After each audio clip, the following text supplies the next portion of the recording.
Welcome to Knicks Republic. Let's dive straight away into the main story.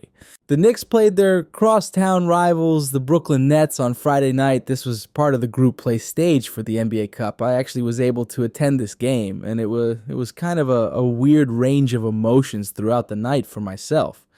To start off, I didn't know Cat wasn't playing until I heard Jericho Sims as the starting center. I was confused of what might have happened to him until a friend of mine reminded me Cat injured his knee during the last minute of the game against Chicago. Hopefully it isn't a long-term injury, as our front court is already depleted with Mitch and Precious also out. But yeah, back to the game, I wasn't too happy with our performance in the first quarter. I've been preaching that the Knicks have got to be more physical and crisp on defense, and Cam Thomas was having his way to start the game off and essentially all night. He ended up with 43 points on 16 for 22 shooting. The Knicks offense, even without Towns, was a well-oiled machine for most of the night. Bridges has been struggling from deep so far this season, shooting only 30% from distance so far.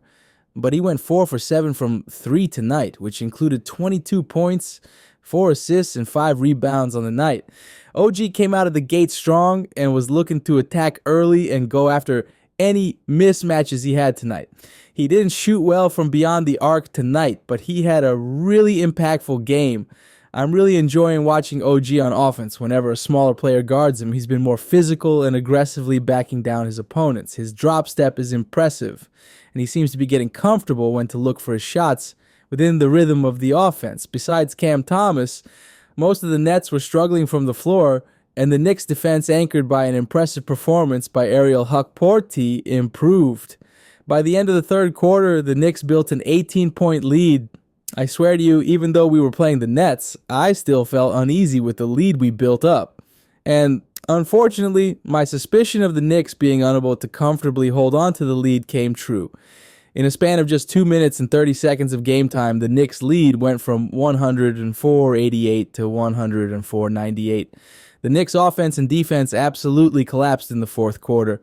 Sitting in the crowd, the entire quarter seemed to drag and felt as if there wasn't much flow, like there were several challenges which took forever to resolve. A skirmish broke out between OG and Finney Smith, which I'm still confused why it was called a double technical, but whatever. And there were several timeouts as well in the fourth, so it was just a weird flow in game action. Either way, the Nets kept chipping away until they finally had their chance to possibly steal this victory and give the Knicks potentially another crushing loss. After the Knicks failed to secure the rebound, the Nets found Dennis in the corner, and he buries it to give the Nets the lead with 12 seconds left.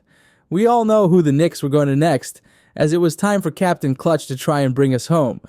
Jalen Jab rised up, and it was all net. With no timeouts left, the Nets had to rush up the court quickly, as Dennis tried to go for the layup to send the game to overtime, but Bridges met him at the rim and blocked the shot to secure the W and send the fans home happy. Let's check in with friend of the program, Chris, to see how he feels about the victory. First off, I do want to shout out Jalen Brunson and Ariel Hukporti tonight. Jalen was giving the Nets the business all night, and it seems Jalen has found his shot and rhythm around the paint. He's been attacking the paint a lot more recently, and I want to keep seeing him get to the rim. Jalen made it look easy all night, and the Nets couldn't stop him at all. And Ariel, this man earned those 30 minutes of playing time tonight. I loved the energy he brought on the floor, and those 4 blocks were nice to see. That dunk had the crowd going crazy, and I was impressed by his passing ability. Sure, he had some turnovers and had some rookie mistakes, but his performance had a huge impact on the game.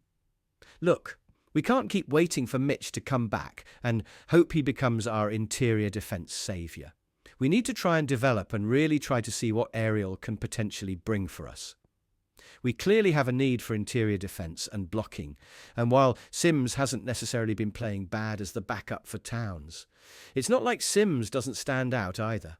It's time to make the backup center position a real competition at the moment and give Ariel more burn. He's earned it, and I'm excited to see if he can develop and get comfortable playing at this level. The Knicks will have a rematch with the Nets once again at Madison Square Garden on Sunday night.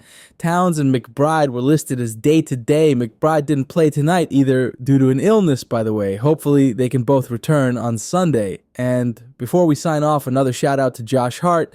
He's Mr. Do It All out there. 14-9-9 tonight. He could potentially be in store for a special year.